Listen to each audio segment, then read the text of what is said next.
क्या है मोदी का दिल्ली में मास्टर प्लान, जिसके बाद आतिशी को खुद प्रेस कॉन्फ्रेंस करनी पड़ती है? क्या सच में चुनाव से पहले मोदी का मास्टर प्लान एक्टिव हो चुका है? और कौन है वो 16,000 से ज्यादा वोटर जिनका मोदी सरकार ने रिटर्न टिकट काट दिया है, जिसके बाद दिल्ली की सीएम आतिशी को मीडिया में आकर जवाब देना पड़ जाता है? आप और बांग्लादेश का क्या है सीक्रेट गठजोड़? पूरी खबर जानिए सिर्फ 200 सेकंड में। दिल्ली में मोदी का जलवा जारी है। हर कदम पर आप सरकार को घेरने की तैयारी हो चुकी है। एक तरफ पीएम मोदी लगातार सौगात दे रहे हैं और आतिशी की आपदा सरकार को उखाड़ फेंकने की बात कर रहे हैं, तो वहीं पर दूसरी तरफ दिल्ली की गलियों से आम आदमी पार्टी के फर्जी वोटरों को चुन चुनकर बाहर निकाला जा रहा है और उनका रिटर्न टिकट तत्काल रूप से काट दिया जा रहा है। इस बार का झटका इतना बड़ा है कि एक ही बार में 16,000 लोगों की दिल्ली से घर वापसी पक्की कर दी गई है।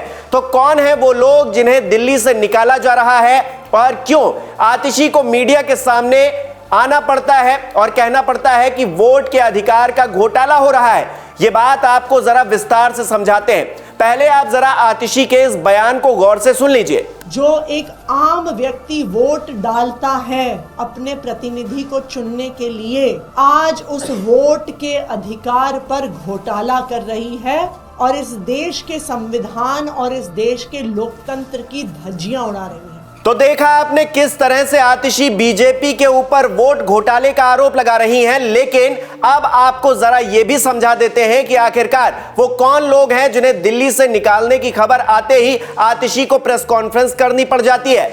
जैसा कि दिल्ली सरकार पर हमेशा से बांग्लादेशियों, रोहिंग्याओं को वोट के लालच में शह देने का आरोप लगता रहा है और अब केंद्र सरकार दिल्ली की हर गली से अवैध प्रवासियों को बाहर निकालकर उनके देश डिपोर्ट कर रही है। उसी कड़ी में कुछ दिन पहले 75 बांग्लादेशियों को वापस भेजा भी जा चुका है। इसके साथ ही फर्जी आधार कार्ड, वोटर कार्ड बनाने वाले गिरोह पर भी दिल्ली पुलिस ने शिकंजा कस दिया है। लेकिन यह तो सिर्फ एक ट्रेलर था।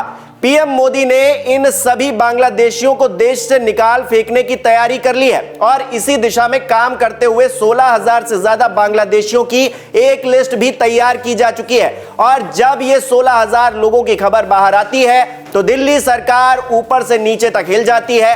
आनन फानन में प्रेस कॉन्फ्रेंस का आयोजन किया जाता है, जिसमें मुख्यमंत्री आतिशी और संजय सिंह बीजेपी पर आरोप लगाते हैं कि दिल्ली में गलत तरीके से वोटर्स के नाम जोड़े जा रहे हैं और वोट अधिकार का घोटाला हो रहा है। लेकिन दिल्ली की सीएम इस बात को भूल जाती हैं कि उन्हीं के राज्य में इतने सालों से ये लोग रह रहे थे। फर्जी प्रमाण पत्र आम आदमी पार्टी सरकार की नाक के नीचे से धड़ल्ले से बनाया जा रहा था और ये लोग सरकार की सभी सुविधाओं का लाभ भी ले रहे थे, फिर वो चाहे मुफ्त की बिजली हो या फिर फ्री का पानी हो। लेकिन जब इन्हें देश से निकालने की बात आती है तो पूरी आम आदमी पार्टी इकट्ठा हो जाती है, जिसके बाद ये सवाल उठना लाजमी हो जाता है कि आखिरकार दिल्ली सरकार की मंशा क्या है।